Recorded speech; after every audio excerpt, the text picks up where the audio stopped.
আপনি ওকে ক্ষমা করে দিন। আমি আমার ছেলের জীবন ভিক্ষা চাই। তোমার ছেলের এত বড় সাহস প্রতাপ দত্তের মুখে থুতু ছেটায়? আজ যদি তুমি আমার থুতু চেটে খেতে পারো তাহলেই ছাড়বো তোমার ছেলেকে। আমার ছেলেকে ছেড়ে দাও, আমার ছেলেকে ছেড়ে দাও। ছেড়ে দেবো, ছেড়ে দেবো।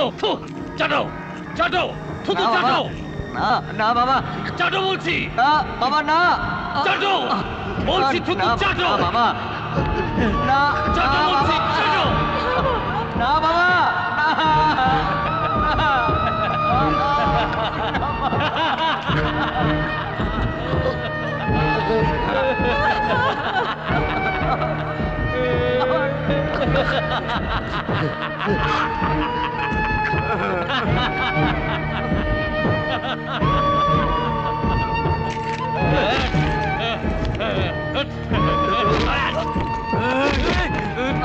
বাবু রক্তের দিব্যি, তোমরা এই জমি ছিল না। দত্তবাবু, দত্তবাবু, আমি তো আপনার কথা রাখলাম, তবে কেন ওকে ধরে নিয়ে যাচ্ছেন কেন? আমার আদালতে তোমার বিচার সাঙ্গ হয়েছে, এবার আইনি আদালতে তোমার ছেলের বিচার হবে। ছেড়ো না,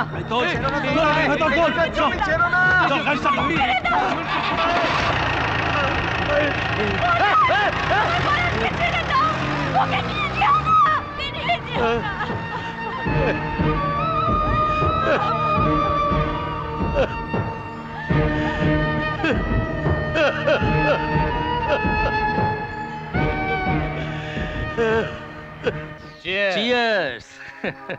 কি প্রতাপ বাবু, মাছের তেলে তো দিব্যি মাছটা ভেজে ফেললেন, তাহলে আর চিন্তা কিসের?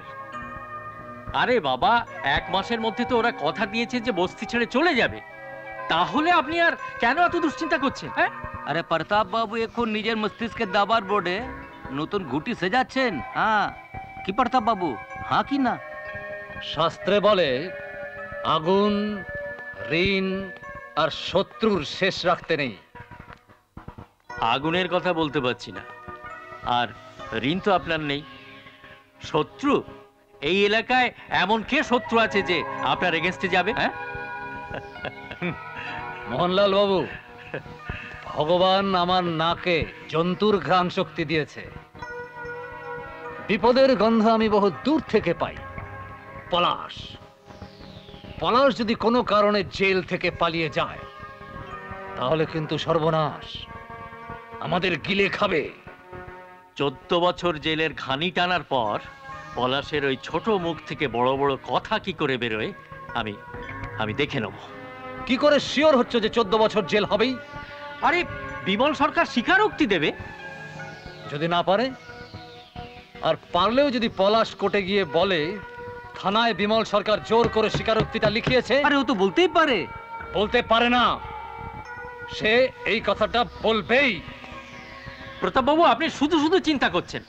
আরে বাবা, ওদের উকিলকে আমরা কিনে নেব।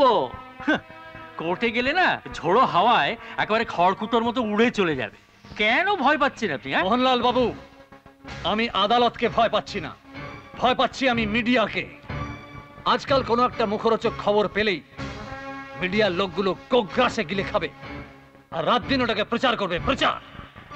আরে প্রতাপ বাবু, আজকাল মিডিয়াকেও কেনা যায়। কি দরকার? হ্যাঁ, কি দরকার অত দূরে যাওয়ার? তো আপনি চাইছেনটা কি সেটা তো মুখ ফুটে বলবেন। হ্যাঁ, অঙ্কুরেই গাছের বিনাশ। পলাশকে খবরের শিরোনামে আসতে দেওয়া চলবে না। আদালত পর্যন্ত যাবার আগেই ওকে সরিয়ে দিতে হবে।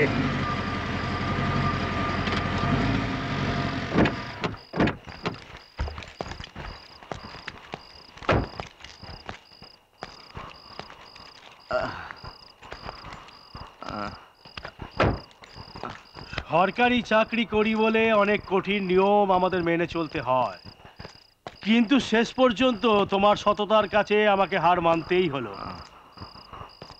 তোমাকে তোমাকে আমি মুক্তি দিলাম, যাও পালাও। আরে পালাও, আর কিছু ভেবো না, না হলে 14 বছর জেল খাটতে হবে। যাও যাও, দাঁড়িয়ে থেকো না, যাও যাও।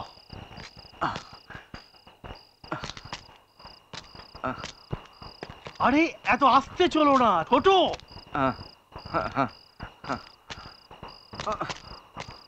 আরো জোরে ছোট। বডিটা নদীতে ভাসিয়ে দিবি।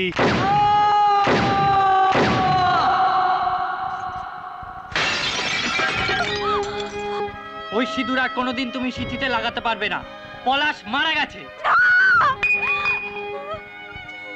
পলাশ লকআপ ভেঙে পালাচ্ছিল, পুলিশ ওকে গুলি করেছে। বিশ্বাস না হয় থানায় গিয়ে জেনে এসো। সব মিথ্যে। মানুষ না পারলেও ভগবান অন্যায় সাজা দেয়। বাবুকে খুন করার আমাদের ঠকানোর সাজা ভগবান ঠিক দিয়ে দিল। সারা জীবন বিধবা থেকে পলাশের পাপের প্রায়শ্চিত্ত এখন তোমাকেই করতে হবে। এই চল চল চল। কি সব আজে বাজে বকছিল ওরা?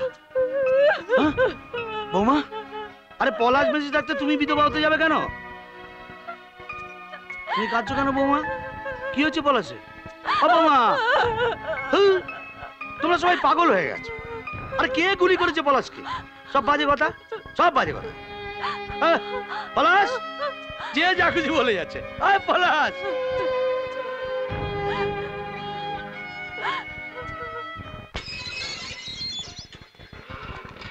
পলাশ, পলাশ, এই তো, এই তো, এই আমার পলাশ, এই তো আমার পলাশ। কে আমরা পলাশ? তুই পলাশ নোস? পাগল কোথাকার। তাহলে এই। পলাশ কোথায়? হ্যাঁ, সামনে থেকে সরো, ওইখানে গাছের নিচে গিয়ে বসো। তোর পলাশ ফুল হয়ে তোর মাথায় পড়বে। বাট, তাহলে পলাশ এইখানেই আসবে। পাগলামি করার জায়গা পাইনি। সরকারি পোশাক পরে সরকারের চেয়ারে কেন বসে আছেন আপনারা? কেন? উত্তেজিত হবেন না। জেলার এসপি হিসেবে আমি আপনাকে কথা দিচ্ছি, সুবিচার হবেই। সুবিচার? একজন মানুষ যদি সত্যি মারা গিয়ে থাকে, তার ডেড বডিটা এখনো খুঁজে পাওয়া গেল না। একজন সন্তানহারা বাবা জেলখানার বাইরে পাগলের মতো ছেলেকে খুঁজে বেড়াচ্ছে। আর কবে সুবিচার করবেন আপনি? পুরো ব্যাপারটা আমি খতিয়ে দেখছি। কমিশনারের সাথে আমার কথাও হয়েছে, একটা ব্যবস্থা নিশ্চয়ই হবে। একটা নয়, অনেকগুলো সুবিচার করতে হবে আপনাকে। পলাশ রায় জীবিত থাকবা মৃত, তাকে আপনাকে খুঁজে বার করতেই হবে। প্রতাপ দত্ত মোহনলালের চক্রান্ত পাশ করে ওদের আপনাকে শাস্তি দিতেই হবে। প্রকৃত সত্য আপনাকেই বার করতে হবে। আমার পরিবারের সম্মান আপনাকে ফিরিয়ে দিতে হবে। আর কিছু কিছু সংখ্যক পুলিশের জন্য গোটা পুলিশি ব্যবস্থার উপর নির্ভরতা হারাবেন না। সত্যের অন্বেষণে ধৈর্য লাগে, ধৈর্য ধরুন। পলাশ, পলাশ, আরে তুই কোথায়? আমার ডাক শুনছিস না কেন? আমি তোর বাবা বলছি। পলাশ, এই বুড়ো, তোমায় বলেছি না ওই গাছের নিচে গিয়ে বসতে? দেখো না, দেখো কত পলাশ ফুল ফুটে আছে, দেখো। যাও।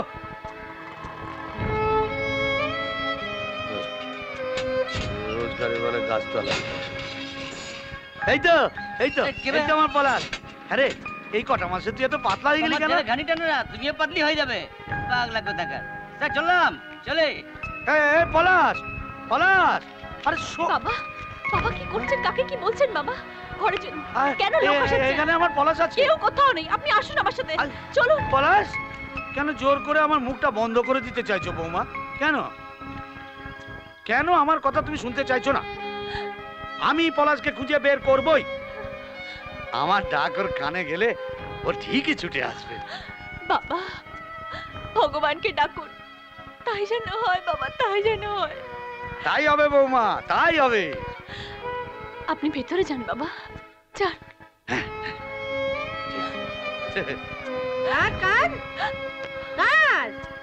আরো কাঁদ, আরো কাঁদ। কত মরা কান্না তুই কাঁদতে পারিস, আমি দেখবো। কাঁদ, কাঁদ। আমার কোল শূন্য করে দিয়েছে তোর স্বামী, তারপর ভোগ করবি না তুই? ভোগ করবি, ভোগ করবি। কাঁদ, কাঁদ, কাঁদ, কাঁদ। সোহাগ করে আমার সিঁদুর পরা হয়েছে, লজ্জা করে না হতভাগী বিধবা? ওরে আর পাপ বাড়াসনি। মুছে ফেল, মুছে ফেল সিঁদুর, তুই মুছে ফেল, মুছে ফেল। এই, এই, কেন এসেছিস এখানে? বারবার আমি তোদের বারণ করে দিয়েছি না, আসবি না এখানে, আসবি না, যা।